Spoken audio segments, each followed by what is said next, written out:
The Canadian Mounted Rifles were a regiment of the Canadian Expeditionary Force during World War I.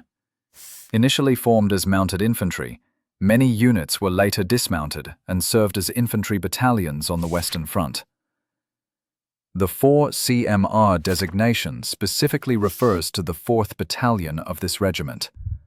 The overseas inscription indicates its deployment to Europe for active service. This particular insignia, featuring a moose, is a recognized badge for the 4th Canadian Mounted Rifles. Such badges were worn on the collars of uniforms and served as a distinctive mark of the unit.